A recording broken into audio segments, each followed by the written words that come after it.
Satitik santan dikuali, masak kalio si kuah kabau, harum setahun perjalanan. Mudah-mudahan ibu-ibu terus menyenangkan hati suami. Itu saya minta mbaknya. Ibu-ibu tidak perlu membiayai rumah tangga. Walaupun ibu jadi camat, jadi kepala dinas, ibu-ibu tugasnya di rumah tangga menyenangkan hati suami.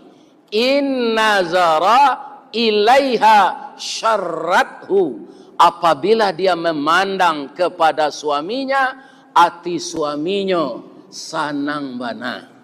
Pak, apa nan datang kini sampai kini lai sanang sehati ke istri. Atandonyo istri apa ahli surga. Adolo istri ko pak kalau ala pensiunnya usia.